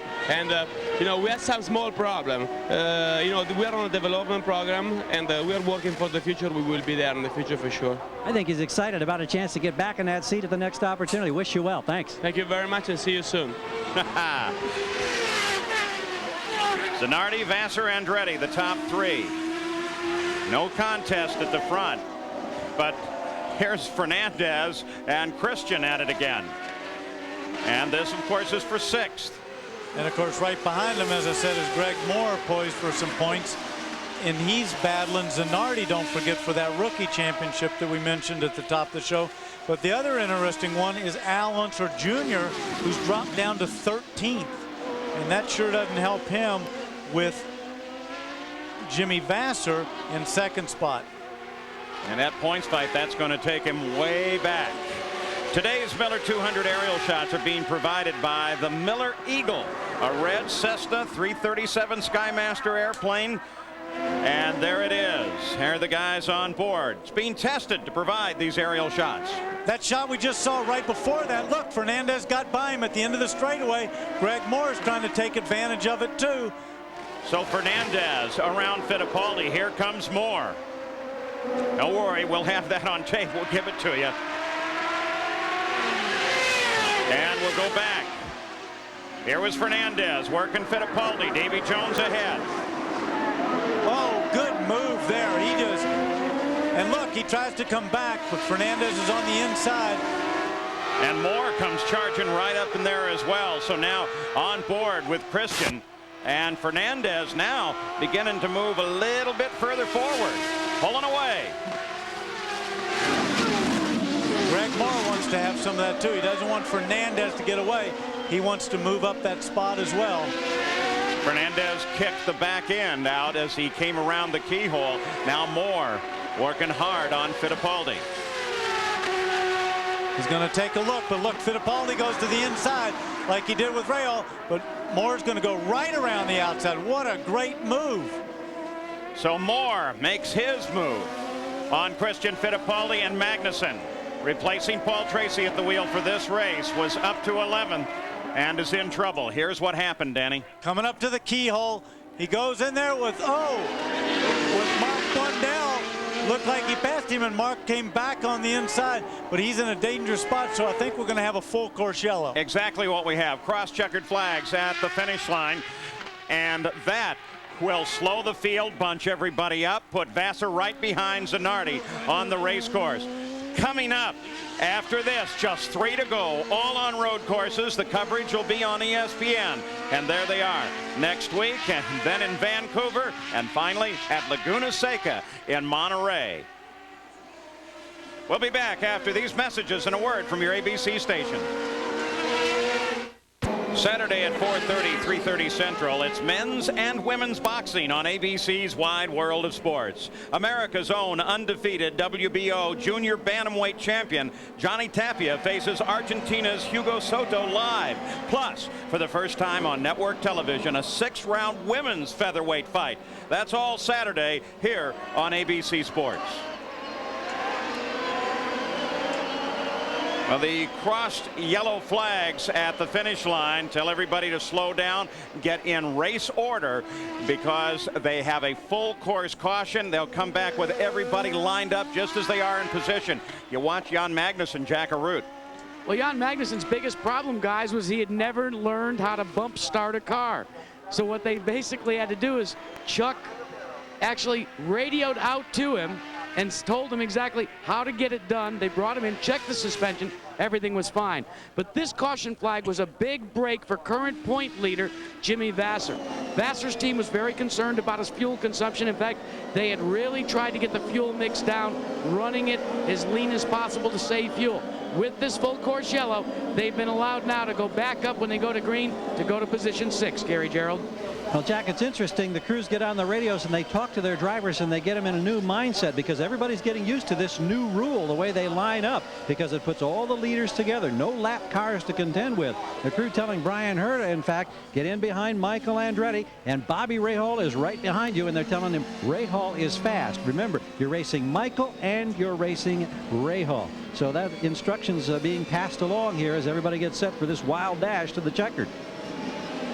Now there is Stefan Johansson, and he invited all of our television crew to his new go-kart track in Indianapolis, where I went head-to-head in open-wheel racing with my colleague Gary Gerould.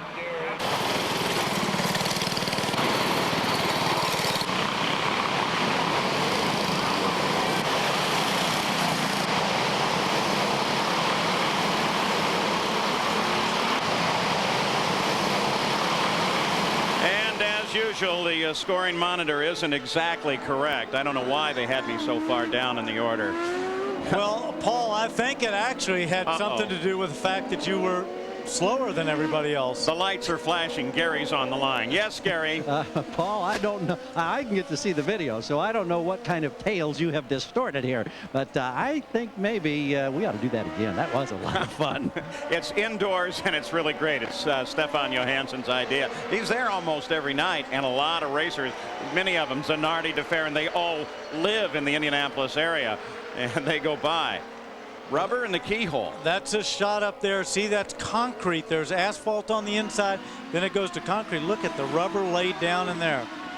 That's got to be fairly grippy. And coming into this championship day, 17 different cars had a shot at the championship, at least mathematically. We're back green for a final sprint now to the end of the run. And Zanardi led them back. Vasser was right there, but Zanardi had the advantage of rhythm back to the green, and he's pulling away. Still, they're lined up as they come into the keyhole. Zanardi, for a rookie, has really learned how to do restarts. He has been great on restarts every time he's been in the lead. Zanardi, Vasser, Michael Andretti, Bryan Herta, his teammate Bobby Rahal. There's Bryan as he works on Michael, looking for third place. No, too far on the outside, but he's in good position now. He might be able to get him coming off of here. But look at that, right behind him is his boss. Well, that explains it. You got your boss watching you, Bobby Rahal. You're going to have to go as fast as you can. Not only that, his boss is running very quickly right now, and I don't know if there's team orders here. What do you think of that one?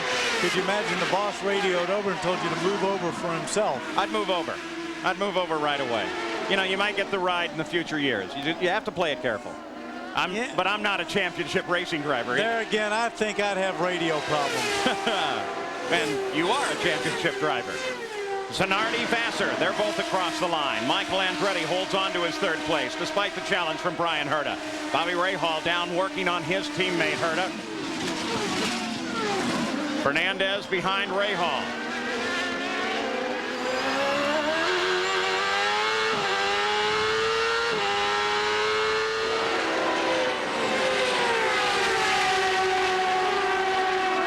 First three are static.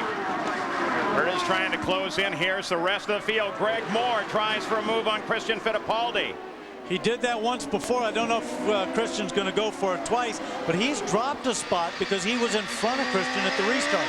Robbie Gordon closed on Ribeiro as they came into the corner. These four are right together. 70 laps are complete. When you're behind, that's the one great thing about having a full course yellow. It gives you a chance because it bunches the field back up, and you got a chance to race with those guys again. Danny, there's a lot of talk about the full course yellow and the putting them back in race order. How do you come down on it? Well, I think it's great because I think the the disadvantage, the number of times you get disadvantaged at them is a lot slimmer than the times that you actually get an advantage of. And I think that the guys who have been working to get their position should hold on to that position. Well, they're all tight now coming off of that full course yellow with Zanardi, the leader, and he hasn't pulled out all that much. He's only 1.1 seconds ahead of Jimmy Vasser. At the Miller 210 to go as you take a look back from Ribeiro's car. Blundell trying to close in on Ribeiro. Has been all over the place in the past lap or so. I don't know what's happened to him. He locked up. He could have gotten off and gotten on to the marbles and all that pickup, and he hadn't had a chance to clean up his tires from that, but he's sliding all over the place and has dropped back. No changes at the front. Zanardi, Jimmy Vasser still just over a second separating them. The two teammates. Zanardi has been the dominant power throughout this run here today, starting on the pole and jumping off to a lead and then keeping it through the pit stops. Let's go to Jack Arute. Well, we've documented Scott Pruitt's problem. He's back in his civvies. But take an assessment of the guys that were in front of you, Scott. Who do you think has really got the muscle today? Well, it's clearly, you know, both the target cars were really clearly the ones that were showing the way for us. Michael and myself and Herta, we all seem to be about the same speed. Just depends on who was in front. How difficult is this racetrack for someone like you? Physically, it's very demanding. You know, but these days the guys are in great shape. You see a lot of those tubes coming out. Instead of taking the water during a pit stop, we take it during the race. So that's really not going to be a problem. The biggest thing, just like something happened to us, is little things that might happen. You know, for us, it was a drive shaft or something. The Patrick guys did a great job on pit stops, but for the most part, everything's got to be clicking. It's got to be good and consistent for the whole race. Remember, this was the guy that first lost his dash, got it back, lost the telemetry. Now he lost the drive. Not a good day for Patrick and the Firestone crew. Difficult day for Scott Pruitt, his 4th DNF of the year. And Jimmy Vasser coming into that area just covered with extra rubber that has been sprayed off the sides of those cars. Very soft compound. 8 laps to go now for the leader and for Jimmy Vasser. First and second, right there they are. You know, I'm watching Jimmy on here. He's sliding that car around. He's certainly not giving up the fight for this thing. He definitely wants to get up to the front. Leaders have separated out just a bit. Here comes Fernandez, Christian, Robbie Gordon, and there is Greg Moore, Gary Gerald. And Greg Moore continues to have the same kind of a problem that haunted him early. He started 7th. The motor almost totally shut down. Oh. Lost power. And Robbie Gordon slides off on that corner. Robbie Gordon's gotten off at the keyhole. He's stuck in the same place that Magnuson. That's going to probably be a and also Hero off course. So those marbles we showed you a minute ago, definitely a factor. Gary, we interrupted you. Both these drivers appear to be okay. Can you, as they go to full course yellow again, can you finish up? Well, it's more of that same kind of a gremlin, Tony Brunetti, and this crew very, very frustrated because he'd worked his way all the way back up into the top 10 in 7th, and now they're encountering the same kind of a problem, intermittent loss of power. Really frustrating day for Moore and his crew. 5 to go, but now they have seen the yellow flags all around the course. Pace car will come out. They'll bunch him up again. And now it very definitely will be a sprint to the finish. 7 laps to go in the Miller 200. What has been an interesting day in the fight for the championship. Ohio still under the full course caution. And we were probably a little too quick to jump on Robbie for sliding off into the gravel pit. Not exactly what happened. Here he is on the pit straight. There's through turn 1. When he comes out turn 1, everything's okay. Doesn't go up into any of the marbles. Accelerating up, checking there. Listen to that. That's either a motor or gearbox. Something broke. And this was when he climbed out. And he just drove off and he parked it in a pretty good spot. Frustrating for a guy like Robbie Gordon, but at least he's safely out. They still have to get Hero's car off the edge of the race course. They already have Robbie Gordon's car off of the course. So now this flag should go green very shortly. When we come back, we'll catch the restart and we'll run right to the checkered flag. Still fly all around the Mid-Ohio Sports Car Course. They cycle around behind the pace car. Look there, if the race ended now, well, Alex Zanardi would be the big benefactor with his theoretical victory at the moment, moving up into third place, but still that points battle staying very, very tight. 4 laps to go as they move down the pit straight, and we'll see a green flag at the end of this lap, and it'll be a very short run to the checkered. Well, they're only going to have a real quick dash, as you say, but in that point situation, the guy that Vassar's got to be very pleased, Zanardi's got to be very pleased, Chip Ganassi's got to be very pleased. The disappointed guy's got to be Al Unser Jr., who's in there with 1 point at the moment, and he's going to try to probably make the most of it with this restart when they go. They'll have 3 laps because everybody will be bunched together, but he's got some pretty tough guys in front of him. Again, under the new rules, the field is in race order. The 12th car back is Al Unser Jr. That position is only worth 1 point. Look at him poke his nose out there, let everybody know that he's right there. Gary Gerould? Follow up on Robbie Gordon. It was engine related. The engine just expired. That's what pushed him out of the competition. Michael Andretti, who is 3rd in the leaders serial, expressing concern to his crew on the radio. He's worried about the horsepower the Mercedes may have right behind him in Brian Herta and Bobby Rahal. So Michael's hoping that he can hang on to that 3rd spot on the podium. Jack? Gary, what does a car owner say to the driver of the lead car? Quite simply, Chip Ganassi said, Alex, next time by, don't lay down on me. Stay out front. I'll tell you, there's a lot of guys going right now with all this stuff because it's come down to the last 3 laps. And here is some high-tech race fans. They have their generator, they have their television, they have their little DSS dish. They're having a great day. They got the best all coverage. How you doing out there? And they're sitting at the first corner so they can watch them up that short chute, out of the keyhole and down the back, and then pick them up on television. Portable satellite coverage. Who would have ever thought? So now it's going to be a sprint. A mere 3 to go when they come back to the finish line, and the green flag already. Jim Swintal, the starter, is anticipating the cars coming off of the carousel through 13 and heading toward him. And this restart could mean so much. Zanardi fires it up. He moves. There comes the green flag. A critical 3 laps for the entire IndyCar season. Al Unser Jr. doesn't make a move as he comes through 1, stays in line. Zanardi again gets a great start, but Michael Andretti is up challenging Vassar. See his hands turn there. He had a little back end coming out, had to correct it. But look at this. Brian Herta's looking for a way around him. Brian Herta wants Andretti. Vassar sweeps way to the outside. Herta's alongside Michael.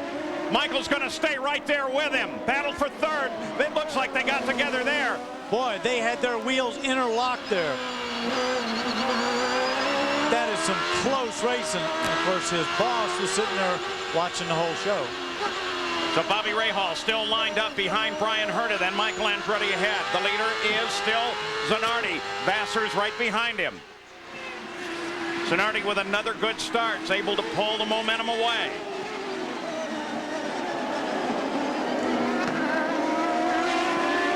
As they come around now, 2 laps to go. 2 laps to go. No change in the order. Still keeping an eye on Little Al. Still 12th. Now that graphic in the upper left-hand corner, it takes a little bit for the computer to process it and update it to 2 laps to go. It's now done that. Little Al working on Parker Johnstone. Battle for 11th. Battle for a point.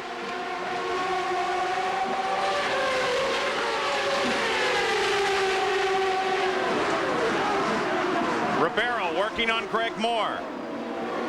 Little Al can't contest Johnstone coming off that corner. Johnstone comes a little wide, keeps his momentum going. But look who's all over him is Johansson. If he passes him, Little Al gets no points. With Jan Magnussen right behind him and pushing Johansson.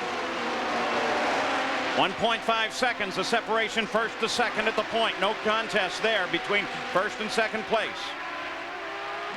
We watch for the white flag. Here it is. 2.25 miles to go. Zanardi, then Vassar, then Michael, then Herta, Bobby Rahal, Fernandez. question.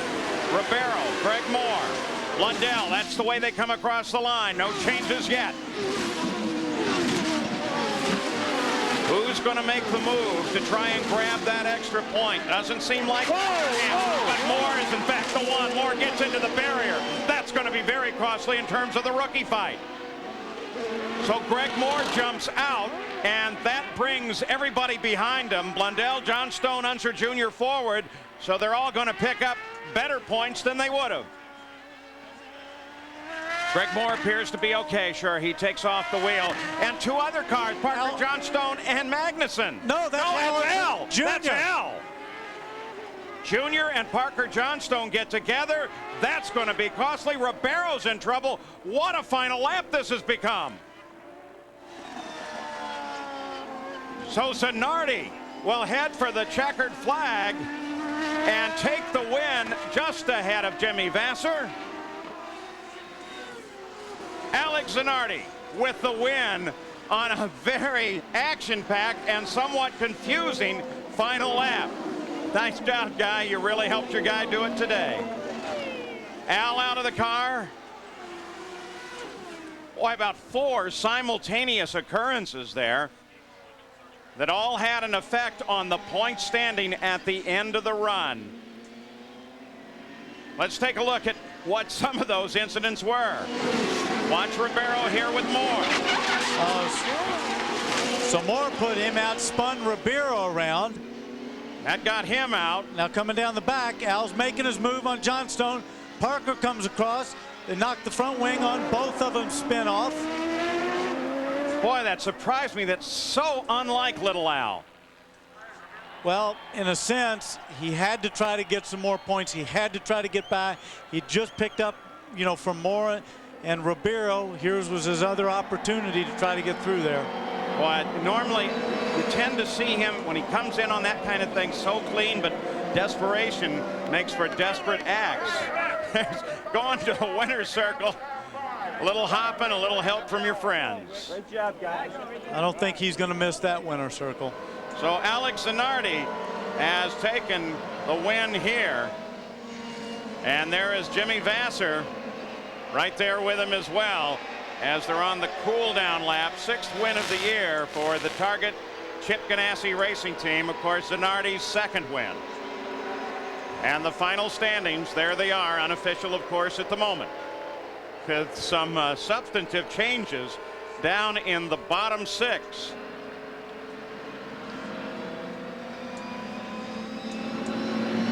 And there they are, of course, with that incident. It put Little Al out of the points. Oh, that's too bad.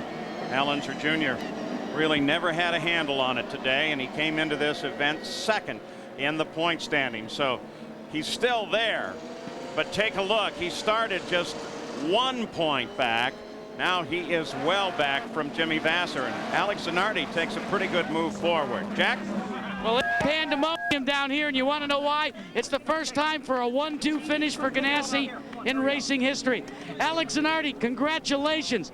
A victory that could be so very important in the points chase. Yeah, that's fantastic. I don't know where I am at the moment in the points, but that's great for the team.